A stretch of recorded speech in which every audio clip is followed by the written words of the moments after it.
Praise the Lord. आप सबको जय मसीह की। मैं परमेश्वर का धन्यवाद देता हूँ एक बार फिर से कि परमेश्वर ने मौका दिया है, समय दिया है कि उसके जीवित वचन के ऊपर हम मनन करें।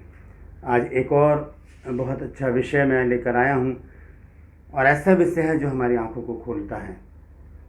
आज भाग दौड़ के जीवन में हर इंसान व्यस्त है।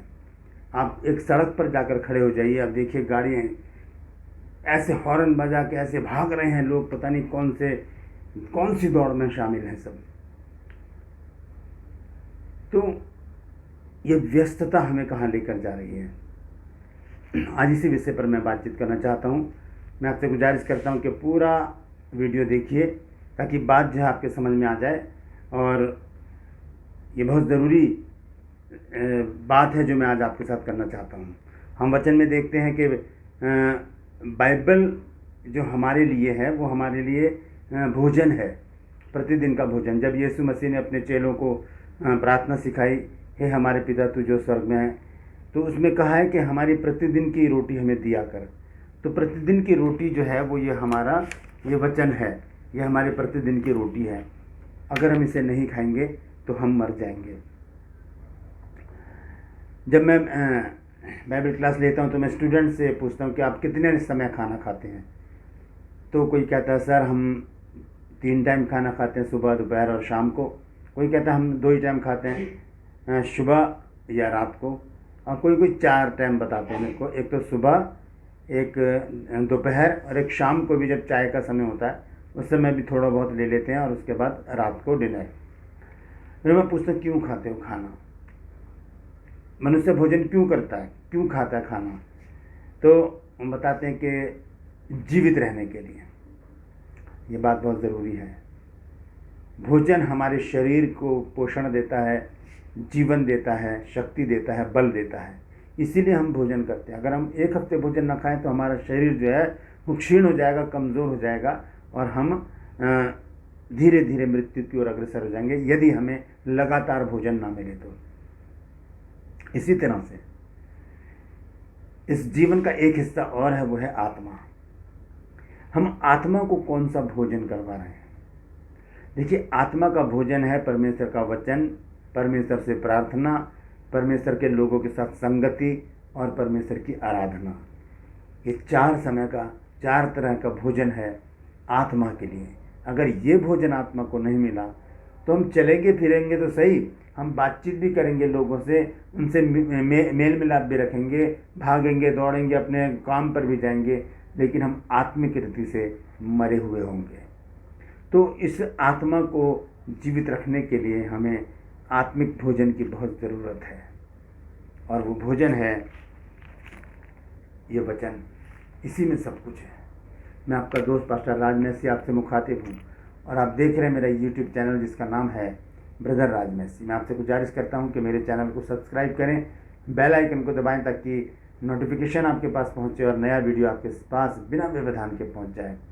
मेरे वीडियो को लाइक कीजिए, शेयर कीजिए, और कमेंट सेक्शन में आकर ज़रूर बताइए कि आपको मेरा प्रयास कैसा लग रहा है। Praise the Lord. तो आइए आज के वचन को मैं शुरू करना चाहता हूँ।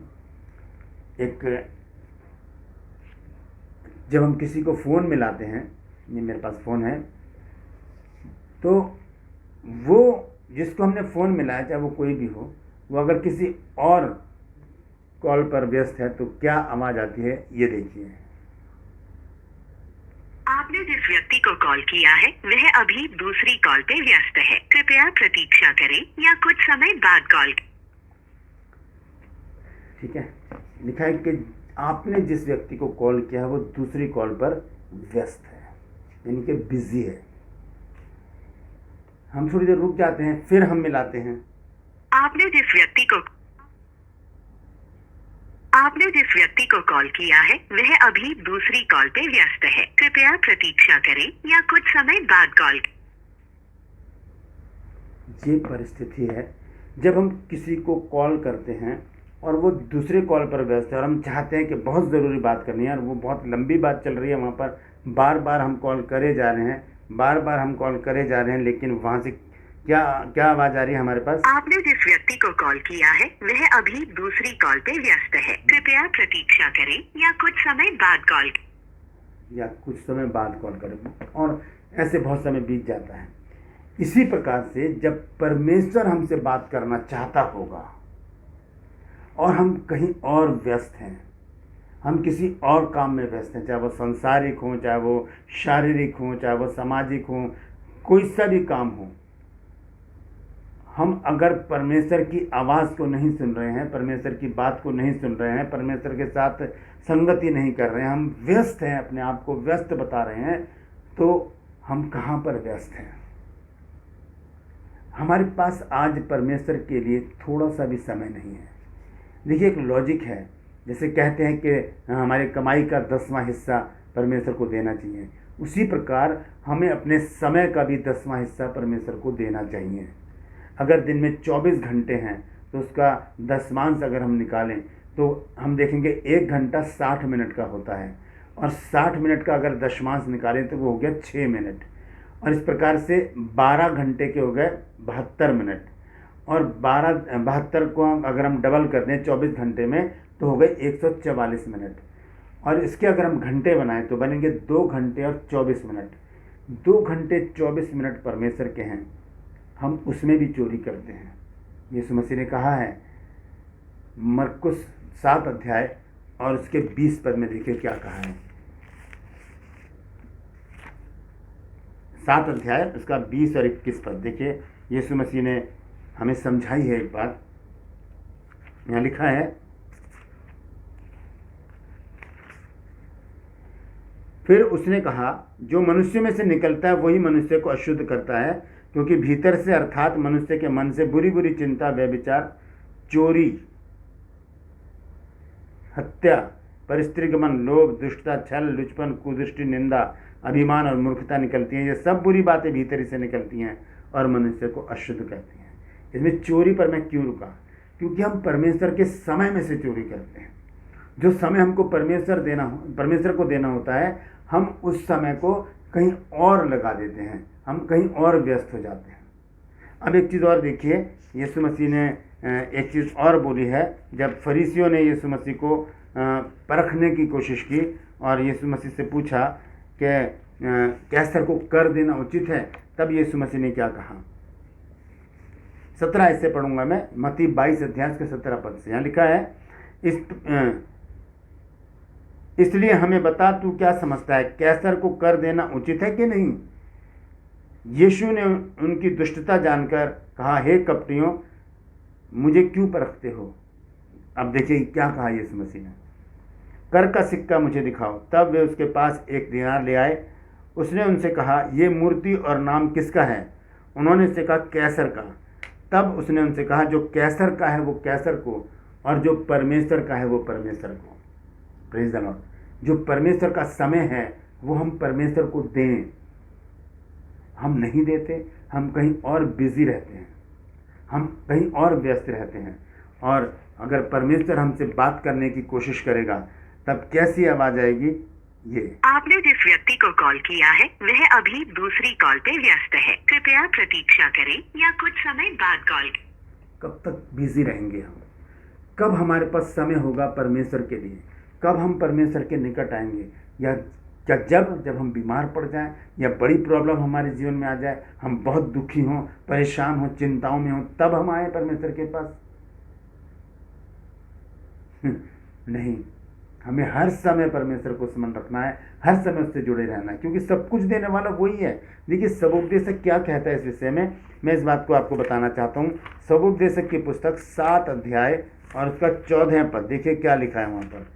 यहाँ लिखा है, सुख के दिन सुख मान और दुख के दिन सोच, क्योंकि परमेश्वर ने दोनों को एक ही संग रखा है, जिससे मनुष्य अपने बाद होने वाली किसी बात को ना भूल सके। सुख के दिन सुख मान, मना नहीं कर रहा प्रभु, कह रहा सुख मान, लेकिन दुख के दिन सोच कि दुख क्यों आया? क्योंकि समय नहीं दिया परमेश्वर को, परमेश्वर का समय चुरा लिया, हम कहीं और बिजी रहे, हम कहीं और बिजी रहते हैं।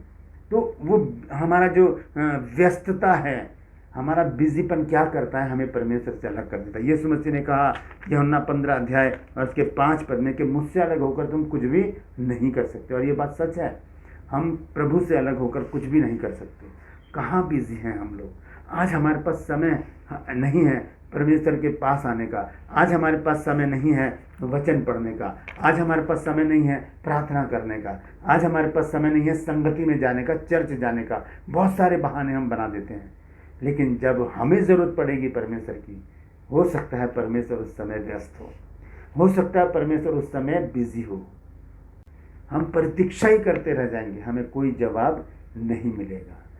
परमेश्वर का वचन कहता है यशाया 1 अध्याय में, जब तुम मेरी ओर हाथ फैलाओ तब मैं तुमसे मुख फेर लूँगा। जब तुम मेरी ओर हाथ फैलाओ तब मैं तुमसे मुख फेर लूँगा। जब हम ऐसे कहेंगे प्रभु मेरी प्रार्थना को सुन ले, प्रभु मुख फेर लेगा। जब मैंने तुम्हें कहा तब तुमने मुझसे बात ही नहीं की, मैंने कॉल की तो व्यस्त आ रहा है, तुम्हारा तो नंबर लिखा है यहाँ पर कि जब तुम मेरी ओर हाथ फैलाओ तब मैं तुमसे मुख फेर लूँगा। तुम कितनी ही प्रार्थना क्यों ना करो तो भी मैं तुम्हारी नहीं सुनूंगा, क्योंकि तुम्हारे हाथ खून से रंगे हैं। Praise the Lord. हमारे हाथ खून से रंगे, पर हम कितनी ही प्रार्थना कर लेंगे, बिल रख लेंगे, रो लेंगे, लेकिन प्रभु हमारी नहीं सुनेगा। क्यों? क्योंकि अभी हम प्रभु की नहीं सुन रहे हैं, अभी हम व्यस्त हैं। हम पास्टर जी हम व्यस्त थे, थोड़ा बिजी थे। कहाँ बिजी हैं हम? क्या हमारे पास उसके लिए समय नहीं जो सब कुछ हमें देता है, जिसने हमें जीवन दिया, जिसने हमें अच्छे कपड़े दिए, जिसने हमें अच्छा मकान दिया, जो हमें प्रतिदिन भोजन देता है, जिसने हमें सांसें दी, जिसने हमें मीठा पानी दिया, जिसने हमें हवा दी, जिसने हमें ऑक्सीजन दिया? क्या हम उसके लिए हमारे पास समय नहीं है? अगर नहीं है तो हम संसार में सबसे अभागे हैं, सबसे अभागे हैं अगर हमारे पास परमेश्वर के लिए समय नहीं है। आपको मैं बताना चाहता हूँ कि जो बिजी का जो एक लॉजिक है उसका फुल फॉर्म मैंने बनाई है। देखिए क्या है वो। हम देखते हैं कि जिनके पास परमेश्वर के लिए समय नहीं है और ना वचन खोलने का समय है, उनके लिए बिजी शब्द जो है वो क्या संदेश लेकर आता है। मैं यहाँ लिख भी रहा हूँ, यहाँ पर मैं लिख भी रहा हूँ, आप देख लीजिए। BUSY, इसकी फुल फॉर्म जान लीजिए। बीइंग अंडर सैटन योग, यानी कि शैतान के जुए के नीचे। अगर हम अपने आप को परमेश्वर के लिए बिजी दिखा रहे हैं तो हम बीइंग अंडर सैटन योग, यानी कि हम शैतान के जुए के नीचे हैं। उसने हमें पकड़ रखा है और हमें बिजी कर रखा है दूसरे कामों में कि हम परमेश्वर के पास ना आए। तो अभी हमारे पास समय है दोस्तों, हम संभल जाएं, हम परमेश्वर का समय परमेश्वर को दें ताकि वो हमें आशीषित करे। हमारे पास बीमारी आने से पहले ही हमें वो बचा ले, दुख आने से पहले हमें वो बता दे, और हाँ समस्याएं आने से पहले वो उसका समाधान हमारे पास लेकर आ जाए।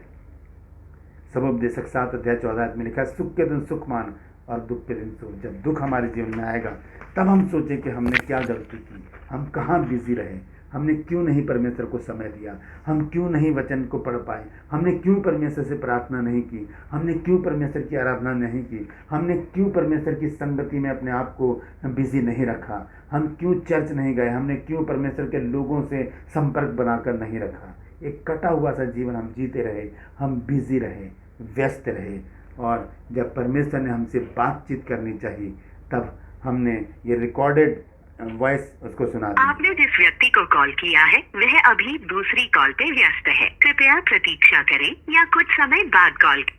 ये रिकॉर्डेड कॉल हम परमेश्वर को सुना देते हैं, फिर परमेश्वर दूसरी तरफ चला जाता है, जो हमसे बेहतर होता है उसके जीवन में वो काम करता है। तो दोस्तों अभी हमारे पास समय है कि हम अपना समय परमेश्वर को दें, जो परमेश्वर का समय है हम उसको दें। फिर देखिए परमेश्वर कितनी आशीष देगा। अपरंपार आशीष है उसके पास, अपरंपार आशीष है। मलाकी 3:10 में लिखा है कि उसके पास अपरंपार आशीष है, इतनी आशीष हमको वो देगा। अब हमारे पास समय ही नहीं है परमेश्वर के पास, तो क्या पालेंगे परमेश्वर से। तो दोस्तों ध्यान दीजिएगा इस बात के ऊपर। अगर आप बिजी हैं तो आज बिजी को जान लीजिए, बिजी का अर्थ क्या है। बीइंग अंडर सैटन योग, शैतान के जुए के नीचे। यीशु मसीह ने कहा मत्ती 11:28 में, हे सब परिश्रम करने वालों और बोझ से दबे लोगों मेरे पास आओ, मैं तुम्हें विश्राम दूंगा। मेरा जुआ उठाओ जो हल्का और सहज है। हालेलुया। शैतान का जुआ बहुत भारी है, वो हमें परमेश्वर से अलग कर देता है, लेकिन यीशु मसीह का जुआ बहुत हल्का है, जो हमारी सारी समस्याओं को हमेशा के लिए दूर कर देता है। परमेश्वर इन वचनों के द्वारा हम सबको आशीष दे। इस वचन को आप शेयर कीजिए, बहुत से लोगों तक पहुंचाइए, ताकि जो लोग आज बिजी हैं वो परमेश्वर के लिए समय निकालना शुरू करें। Praise the Lord. परमेश्वर आप सबको आशीष दे।